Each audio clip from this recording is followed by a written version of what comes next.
Olá, seja bem-vinda, seja bem-vindo a mais um episódio mensal do podcast Âncora de Carreira, sempre falando de trabalho e pensando o trabalho, costurado com todos os outros papéis que exercemos. E cada vez mais, até pelo processo dessa âncora que vos fala, costurado também com as nossas emoções e histórias de vida.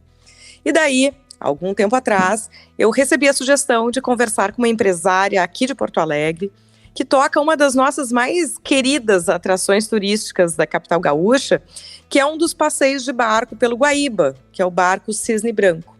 Então, desde já, eu convido vocês a seguirem no Insta, @Barco Cisne Branco Poa, se agendem, visitem, porque aqui ele será pano de fundo do assunto que vai estar na proa dessa conversa.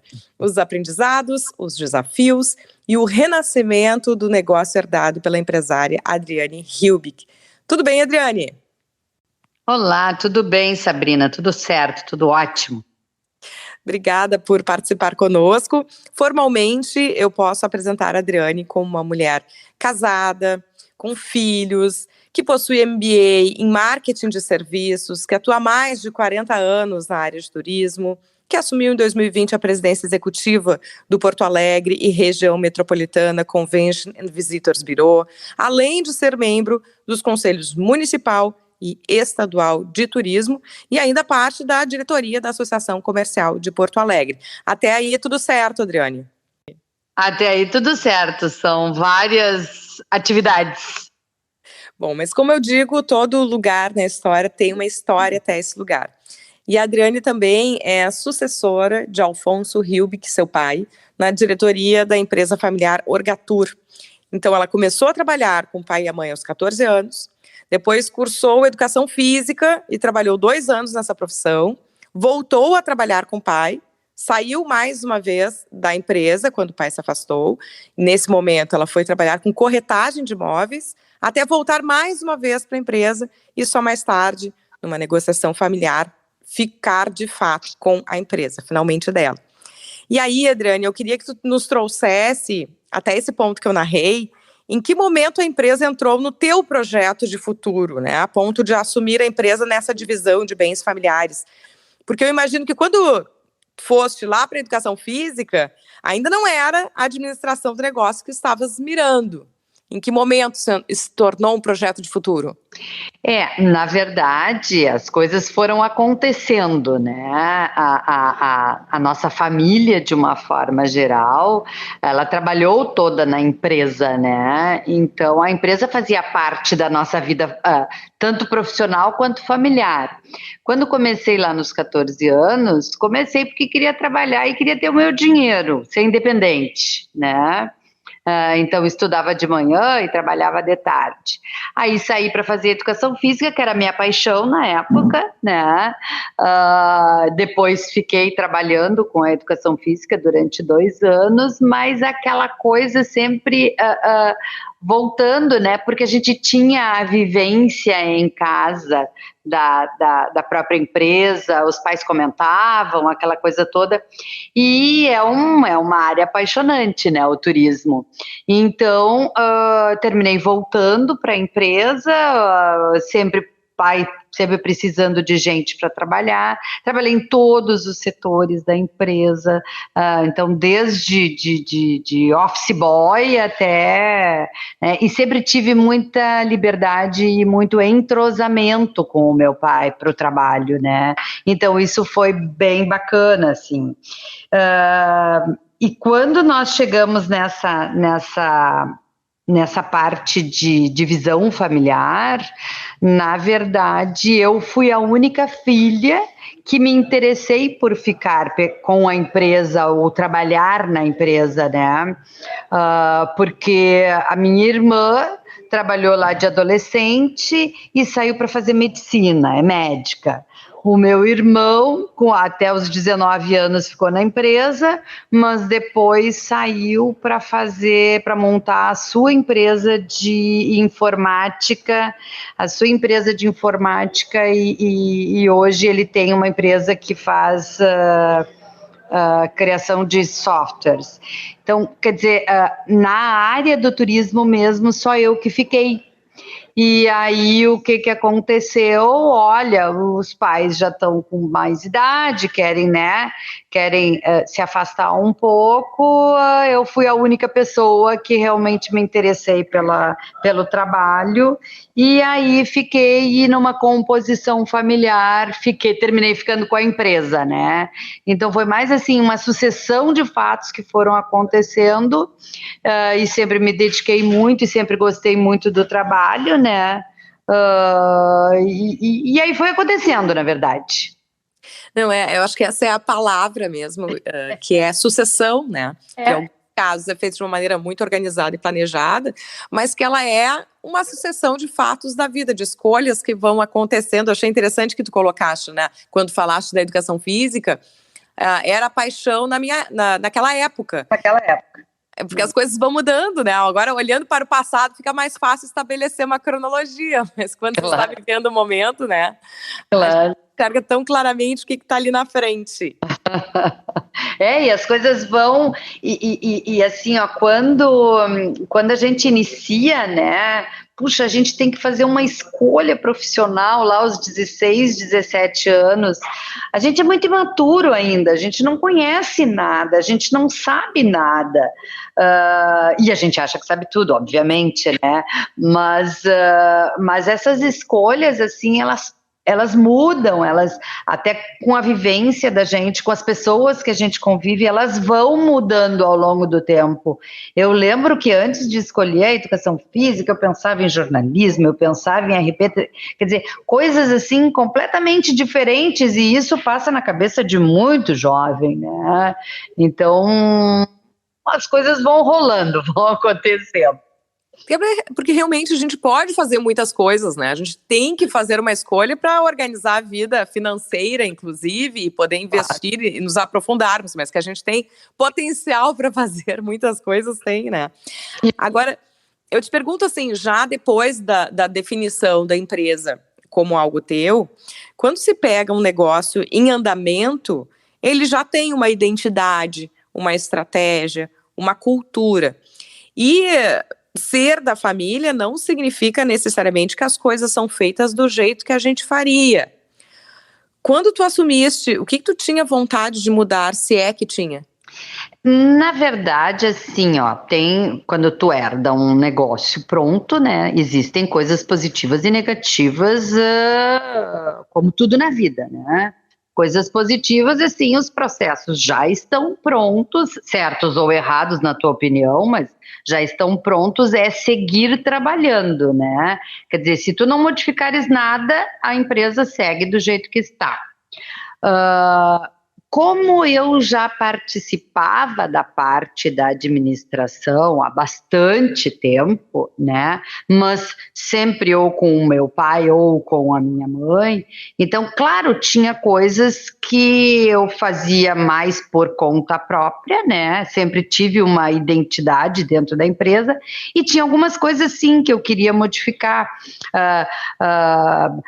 rumo, assim, de alguns posicionamentos, né, porque o Cisne Branco, por exemplo, ele é muito conhecido, o posicionamento dele sempre foi muito de passeios turísticos na cidade de Porto Alegre, assim que ele ficou muito conhecido.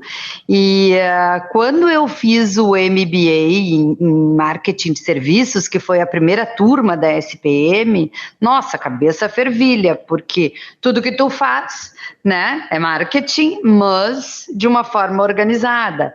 Então, desde aquela época, eu já pensava em alguns outros rumos, assim, pelo potencial que o negócio tinha e que não era explorado. Eventos, por exemplo, quer dizer, e alguns processos também, e pessoal, tinha bastante gente assim enraizada já com algumas culturas anteriores dos meus pais, aquela coisa toda.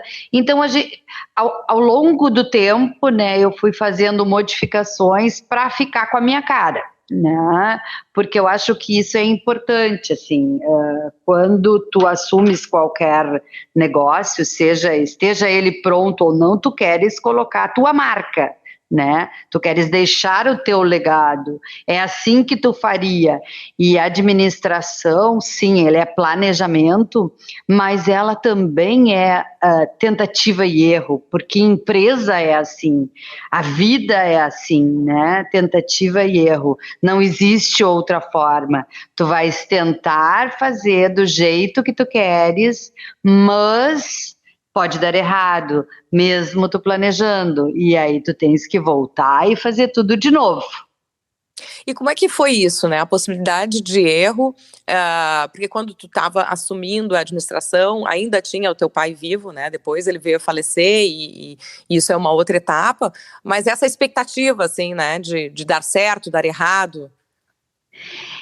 Na verdade, tu nunca tem a expectativa que dê errado, né? Sempre que dê certo. Digo até dos outros, assim, né? De sentir É, essa responsabilidade, digamos assim. é uma responsabilidade, sem sombra de dúvidas. Mas o que acontece?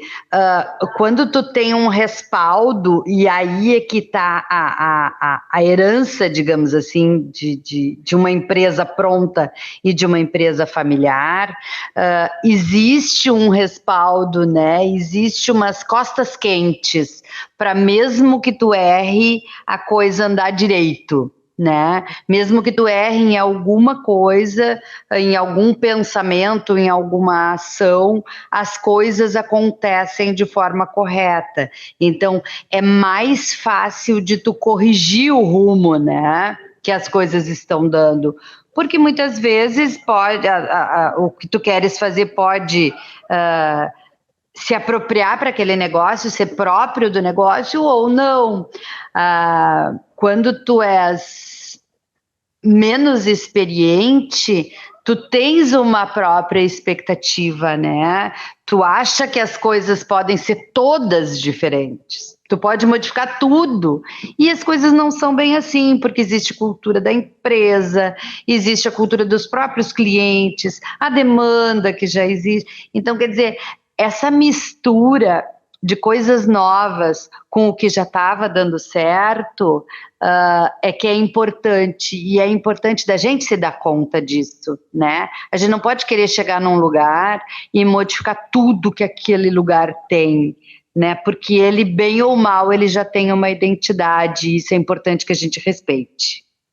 Bom, e daí tu falaste coisas importantes, assim, quando tu falas do MBA, me parece que tem, assim, uma entrada de um processo de mais profissionalização também, e técnica, enfim, e a questão da própria mudança de colaboradores, né, que dão a cara desse negócio e que tu percebeste que precisava atualizar, digamos assim, essa cultura. Quanto tempo tu achas que levou para a empresa ficar com a tua cara? Eu acho que uns 4 anos, talvez. Acho que uns 4 anos, A profissionalização, ela é muito importante, porque independente assim, do curso superior que eu tenha feito, se foi educação física, se foi administração ou não, a gente fazer uma profissionalização com o negócio andando é outra experiência, sabe? Talvez se eu tivesse feito marketing logo que me formei, logo depois da graduação, alguma coisa assim, eu não tivesse aproveitado tanto quanto depois de muito tempo dentro da empresa, né, e trabalhando naquilo que eu trabalhava. Acho que aproveitei muito e acho que é uma coisa que a gente precisa buscar, né? E está buscando sempre essa profissionalização. E as pessoas, ao longo do tempo, elas vão se adaptando a essa nova cultura ou não, né? E aí a gente precisa fazer substituições. Eu precisei fazer pouquíssimas substituições, porque a gente já tinha uma convivência com o pessoal bastante boa e foi bacana, assim, né? Mas acho que uns 3, 4 anos, no mínimo, a gente precisou para dar essa nova cara, assim. Bom, daí eu quero que tu nos traga, quando tudo parece que está andando e flutuando, acontece realmente, tu falaste da falta de controle, não se tem controle sobre todo o processo. E aí vem um naufrágio, e não foi o negócio que naufragou, foi o barco inteiro. Foi, conta um pouco, para quem é aqui de Porto Alegre, lembra de uma tempestade que aconteceu, 2016, né? 2016. Uma tempestade em janeiro, eu estava fora da cidade, quando eu cheguei era terra arrasada, assim, né? Foi realmente impactante. E lá se foi o cisne branco. Bem impactante, né? Uma coisa assim, obviamente inesperada, porque natureza tu não controla, né? Tens que respeitá-la, e realmente o que aconteceu em Porto Alegre devastou a cidade, só que a marca daquela tempestade foi justamente o naufrágio do cisne branco. Então, aquele negócio, né, Sabrina, se acontece alguma coisa na tua casa, tal, tu tem o teu trabalho, que tu tem a tua renda, que tu vais construir as coisas de novo. E quando é o teu próprio trabalho, não é fácil. E quando o cisne branco naufragou, quando eu vi aquela cena, né, porque teve a cena impactante, eu pensei, a primeira coisa que eu pensei, eu digo, meu Deus, e agora, né? E agora o que vai ser? Uma porção de funcionários, como é que vai ser? Eu sempre fui uma pessoa muito ansiosa, muito querendo fazer as coisas rapidamente, né? E eu acho que o que aconteceu, olhando para trás agora, claro, né? Olhando para trás, eu acho assim que o que aconteceu foi justamente para consolidar, né? O cisne branco ele teve 3 momentos, eu falo, de inauguração, né? O primeiro deles, quando foi inaugurado em 78, o segundo, quando aconteceu aquele acidente com o Batomushi, em 89, no Rio de Janeiro, que as coisas na área náutica, do turismo náutico, realmente foram todos impactados, e aí o cisne branco retomou as atividades, ficou parado durante 2, 3 anos, fez uma grande reforma e retomou. Eu chamo de uma segunda inauguração, e a terceira que foi pós-naufrágio. E essa pós-naufrágio, hoje, numa simbologia, eu digo, ele foi todo lavado, limpo, né, para que ele pudesse realmente renascer com a minha cara.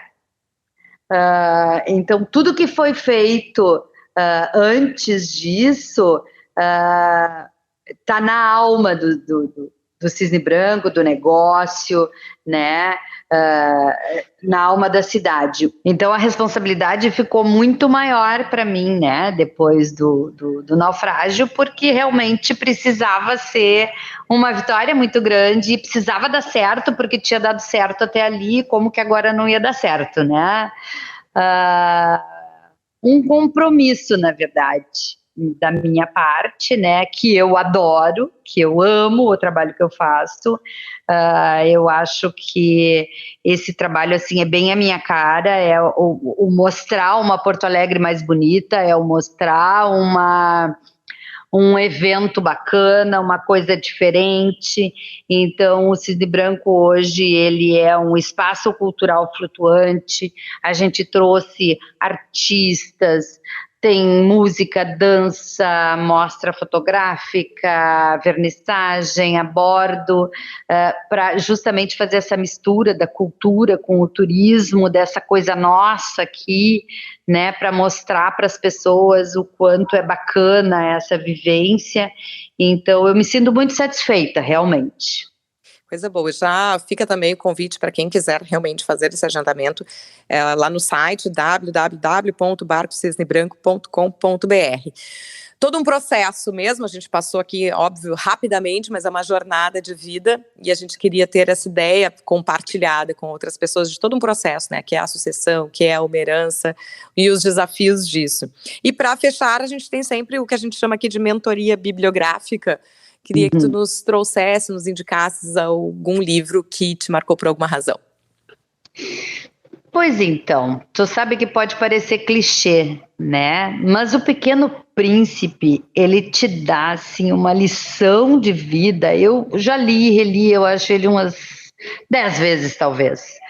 porque as frases são tão impactantes e elas te mostram coisas diferentes em cada momento que tu lê, porque fala de simplicidade, de resgates, de relacionamentos e de importância. E tudo isso tu traz para a tua vida e para o teu trabalho. E dentro de todas as pessoas com as quais tu te relaciona. Então, assim, quase todas as pessoas já leram O Pequeno Príncipe. Leiam de novo. Olhem de novo, com outro olhar, com um olhar diferente, com o teu momento atual, né? Então, isso é muito interessante, porque te marca coisas diferentes em momentos diferentes.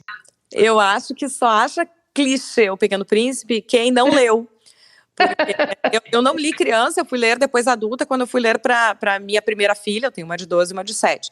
E eu acabei relendo até para ler para uma mais velha, depois ler para outra que chegou. E eu tenho exatamente a mesma impressão.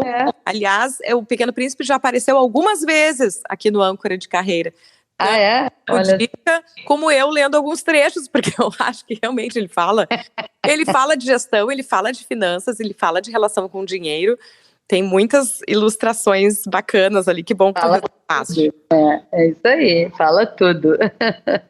Adriane Hilbig, muito obrigada pela tua disponibilidade em compartilhar alguns aspectos dessa transição, por revisitar conosco a tua história e a do Barco Cisne Branco aqui de Porto Alegre, contribuindo aí com a reflexão, esperamos, de outras pessoas que passam por processos similares. Eu também tenho a parte da minha história vinculada a essa embarcação, desde uma festa lá do grupo de debutantes de um clube que nem existe mais, de 1900. Década de 90, até mais recentes com as minhas filhas. Então, de fato, existe um cruzamento de histórias bacana nessa embarcação. Muito obrigada por compartilhar a tua história conosco. Que legal, eu te agradeço imensamente, é um prazer, assim, e é muito bacana a gente reviver tudo isso com o olhar de hoje, obviamente, né? Olhando para trás de tudo que ficou na história. Obrigada. E eu convidei para fazer um fechamento conosco a psicóloga que presta consultoria para processos de sucessão em empresas familiares e que já esteve conosco em outras ocasiões, vocês já conhecem, a Bibiana Zereu. Inclusive, recentemente, tendo se aprofundado no tema a partir da perspectiva sistêmica em Barcelona, no Instituto Nexia. Então a gente aproveita esses novos conhecimentos e experiências por aqui também. Bibiana, olhando a história da Adriane, o que nos dizes? Oi, Sabrina. Oi, Adriane. Adriane, parabéns pela tua trajetória, pelo teu legado. O Cisne Branco, ele faz parte da nossa história de Porto Alegre, tanto história quanto histórias para contar, quanto de imagem de ver pelo Guaíba, aquele barco muito lindo, todo iluminado, com os eventos que tem. Então, vamos falar um pouquinho de empresa familiar. Vou trazer um pouquinho de informações de números, né? Então, assim, segundo a última pesquisa do IBGE, 90% das nossas empresas do Brasil são familiares. Olha o tamanho do número. Representa 65% do nosso PIB. Então, olha qual é o impacto de ter empresas familiares dentro da nossa economia. Só que aí vem um outro número que ele impacta. O que aparece? Que 70% das empresas familiares, elas morrem junto com o fundador. Apenas 5% dessas empresas, elas chegam na terceira geração. E aí a gente para pensar. O que acontece no meio do caminho que faz com que essas empresas não perdurem? E aí algumas das falas, né, que apareceram na Adriane mostram o quanto a paixão pelo negócio, ela é importante que ela tenha para a gente poder dar sequência no legado. Mas só a paixão não é suficiente. Precisam ter alguns acordos, algumas combinações, algumas passagens de bastão muito bem documentadas e muito bem acordadas para que possa, além da paixão, o negócio como negócio perdure. Existem alguns pontos fortes, bem importantes para funcionar uma empresa familiar. E aí a gente fala agilidade na tomada de decisão, disposição dos familiares para poder investir o capital próprio, então eles não precisam, muitas vezes, de investimento de terceiros para poder dar força de trabalho, dar crescimento.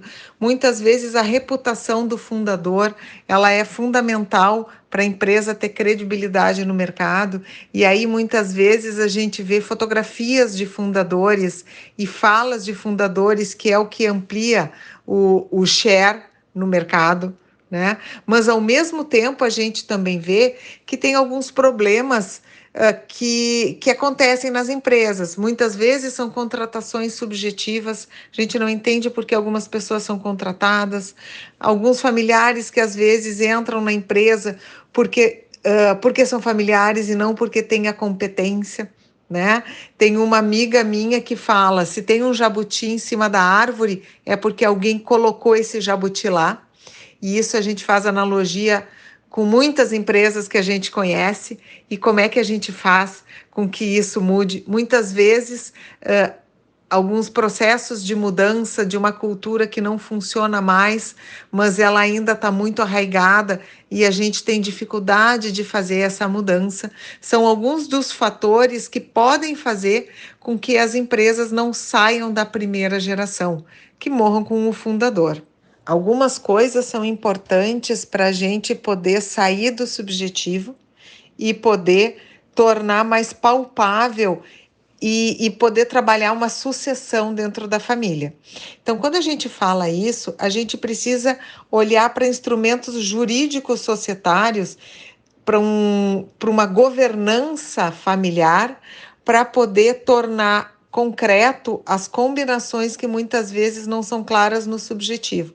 E aí existem acordos, existem protocolos familiares, existem conselhos de família, conselhos de acionistas que começam a tornar tangíveis o que muitas vezes são intangíveis, né? Então, assim, o que precisa para poder trabalhar na empresa familiar? Como é que vai ser a distribuição societária? Quem trabalha na empresa e é da família? Quem não é da família e trabalha na empresa? Com quem vai ficar a empresa? Como é que vai ser distribuído? Para poder trabalhar na empresa, tem que ser da família, não tem que ser da família? E se for da família, quais são as competências que tem que ter? Quais são as formações que tem que ter?